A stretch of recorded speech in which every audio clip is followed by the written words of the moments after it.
Hey, welcome to EPN. My name is Victor Lucas, and we bring you the latest in everything cool every single day. Today's rundown's going out to Guitar Zan, who says our music from the classic EP episode that we ran over the weekend brings him back 20 years. This rundown is all yours. The Star Wars game franchise is taking its first steps into a larger world, and an open one at that. Vancouver-based EA Canada is apparently working on an open-world Star Wars game. That's according to a recent job posting from the company, which is looking for a lead online engineer to head a team working on a AAA Star Wars open-world project. Since the job posting was first discovered, EA has actually removed the line about the project being open-world, so this may have just been an error on their part, or it could be their way of keeping it a secret until it's officially announced. It's unclear if this new open-world project from EA Canada is an entirely new game, or the same Star Wars game that the studio began working on last year. That project originally started development as a single-player experience at Dead Space developer Visceral Games and was being headed by Uncharted director Amy Hennig. But EA decided to change direction and turn it into an online multiplayer experience. That's when they moved the project over to EA Canada, sadly closing Visceral Games in the process, so we'll have to wait and see if this ends up being the same game as the open-world one that they're hiring for now. There hasn't really been a big open-world Star Wars game since The Old Republic was released in 2012, so it will be interesting to see what EA Canada can do with the material. The Pacific Rim franchise is once again demonstrating some major changes in the global box office. The new movie Pacific Rim Uprising debuted over the weekend, earning a modest $28 million in North America. I think we pissed them off. But a massive $122 million internationally. Good. Bringing its total to more than $150 million. The film's impressive international performance was driven largely by audiences in China, where it earned $65 million, more than double what it made in North America.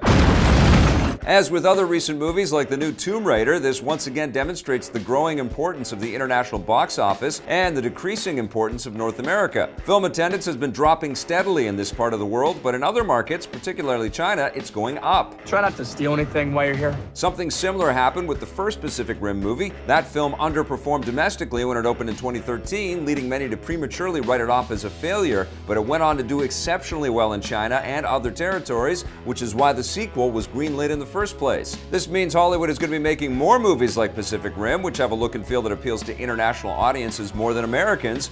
Don't be surprised if a third movie smashes theaters in the next few years.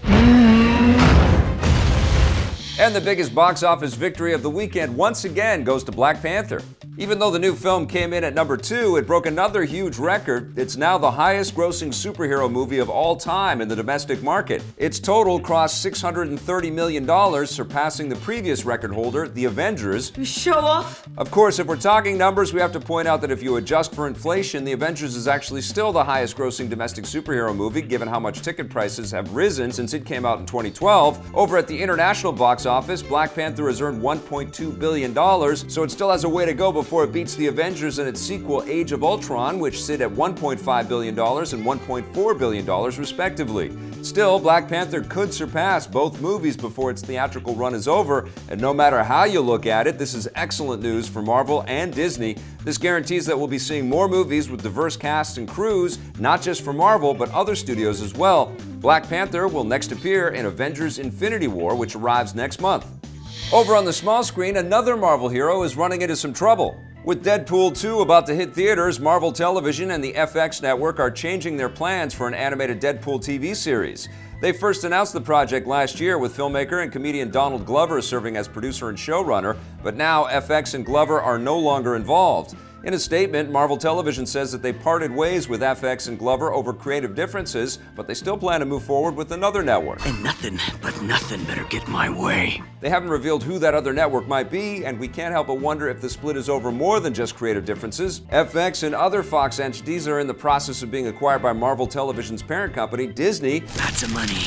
It's unclear what Disney will want to do with the animated Deadpool show once the acquisition is finished, so they might want to wait until it's over before moving forward. In the meantime, Deadpool 2 hits theaters in May. God, I love cocaine. Xbox One gamers will soon be able to fight their way to the darkest corners of their psyche.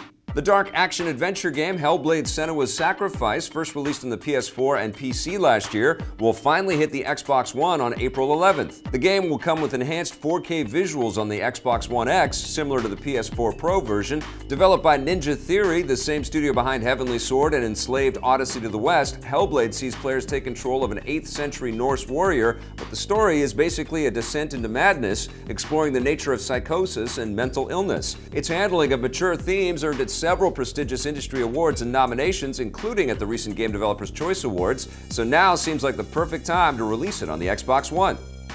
It sounds like the next season of Stranger Things won't be letting up on the 80s nostalgia. New details about the highly anticipated third season of the hit Netflix series have been revealed by the cast and crew during a special panel at the recent Paley Fest media event. For starters, the third season will take place during the summer of 1985, meaning the action is set less than a year after the events of the Halloween '84 set second season. They didn't reveal any new story details, but as for the characters, executive producer Sean Levy says that the third season will build on the romantic relationship between Eleven and Mike that was teased at the end of the last season. Since the characters are still in their early teens, this means the new season will explore what romance means to adolescence, which seems like ripe John Hughes-style territory for a show set in the mid-80s. It won't be letting up on other 80s references because they've confirmed that the 1985 blockbuster Back to the Future will be at least one of the films referenced in the new season. The third season will begin filming later this month, which means we should be seeing it late this year or early 2019. We're getting a better idea of when the new System Shock game will be hitting Earth. The long-awaited remake of the PC horror classic is now slated to arrive in 2020. It was originally supposed to be out this year, but back in February, developer Night Drive Studios announced that they were putting it on hiatus without providing a new release window. Now, speaking with PC Gamer, Night Drive CEO Stephen Kick revealed that the project is still in active development, and they're planning to have it out in the first quarter of 2020. This is good news for fans, especially all those who backed the game on Kickstarter and were concerned that they may never see it. The original System Shock was released in 1994 and was one of the first games to blend the first-person shooter and RPG genres, complete with loads of survival horror. The new game is meant to recapture the same feel, but as the project grew, the developers got more ambitious and started adding too many new ideas, which is why they decided to delay it in order to scale back to the scope of the original. Hopefully, it's worth the wait. That wraps us up for the Rundown today. Thank you so much for watching. We'll be back again with a brand new episode for you tomorrow. In the meantime, we've got lots of other content for you to check out. And if you dig it, hit subscribe, that little bell, and if you're so inclined, that sponsorship button too.